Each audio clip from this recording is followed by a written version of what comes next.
समय की पुकार। बहुत पुरानी बात है। पृथ्वी माता भारी बोझ से कराह रही थी। पाप बढ़ चुका था, राक्षसों का आतंक फैला था, अधर्म अपने चरम पर था। तब वे ब्रह्मा जी के साथ श्रीहरि विष्णु के पास क्षीर सागर पहुंची। पृथ्वी माता की करुण पुकार सुनकर भगवान विष्णु बोले, जब जब धर्म की हानि होगी और अधर्म का बोलबाला होगा, तब तब मैं अवतार लूंगा। और तभी से शुरू हुई श्रीहरि के दशावतार की दिव्य यात्रा। मत्स्य अवतार। बहुत समय पहले जब पृथ्वी पर प्रलय आया, सब कुछ पानी में डूब गया। उस समय एक राजा मनु ने एक छोटी मछली को बचाया। वो मछली धीरे धीरे बहुत बड़ी हो गई। फिर मछली ने बताया कि वो भगवान विष्णु है। भगवान ने मनु को एक बड़ी नाव बनाने को कहा। जब प्रलय शुरू हुआ, मनु, सप्तर्षि, 7 ऋषि, कुछ जानवर और वैदिक ग्रंथ उस नाव पर चढ़ गए। भगवान मत्स्य रूप में आए और नाव को सुरक्षित जगह तक पहुंचाया। इस तरह भगवान ने दुनिया के ज्ञान और अच्छे लोगों की रक्षा की। कूर्म अवतार। एक बार देवता और राक्षसों ने अमृत पाने के लिए समुद्र मंथन करने का निर्णय लिया। वे मंदराचल पर्वत को मंथन की छड़ी और वासुकी नाग को रस्सी बनाकर मंथन करने लगे।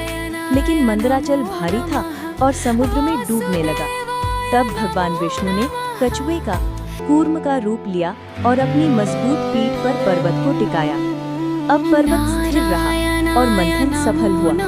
अमृत, लक्ष्मी, चंद्रमा जैसे अनेक रत्न निकले। इस तरह भगवान विष्णु ने कूर्म अवतार लेकर देवताओं की सहायता की और संसार की भलाई के लिए समुद्र मंथन को पूरा करवाया। वराह अवतार। राक्षस हिरण्याक्ष ने पृथ्वी को पाताल में छिपा दिया था। भगवान वराह रूप में आए और पृथ्वी माता को अपने दांतों पर उठाकर पाताल से बाहर लाए। नरसिंह अवतार। हिरण्यकशिपु एक घमंडी राक्षस था जो खुद को भगवान मानता था। उसका पुत्र प्रहलाद विष्णु का परम भक्त था, जिसे वो बार बार मारने का प्रयास करता रहा।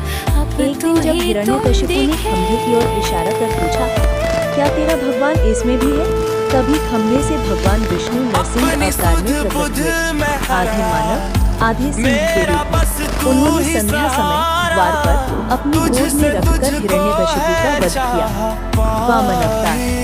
भगवान विष्णु वामन रूप में एक छोटे ब्राह्मण बालक के रूप में राजा बलि के पास पहुँचे और 3 पग भूमि मांगी। बलि ने वचन दिया।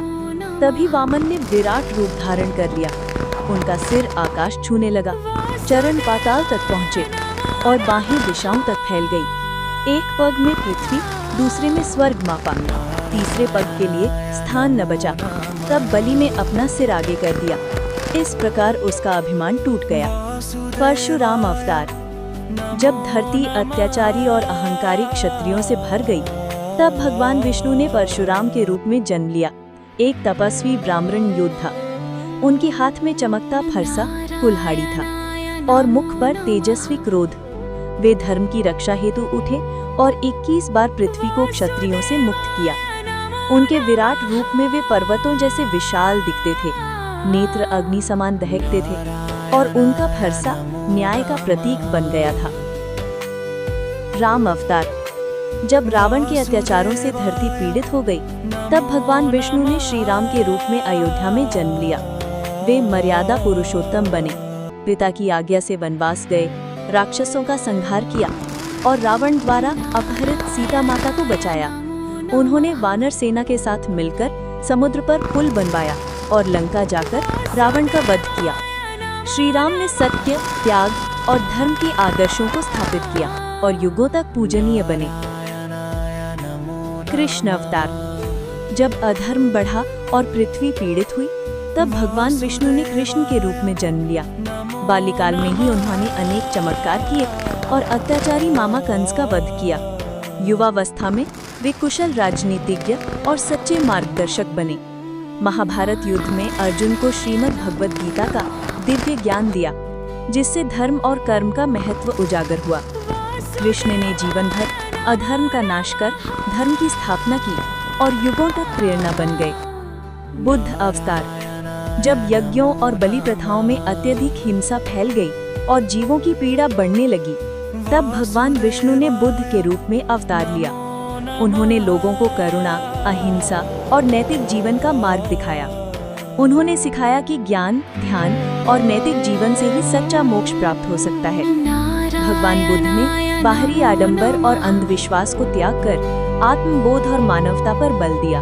उनके उपदेशों ने समाज में नई चेतना जगाई और संतुलन स्थापित किया।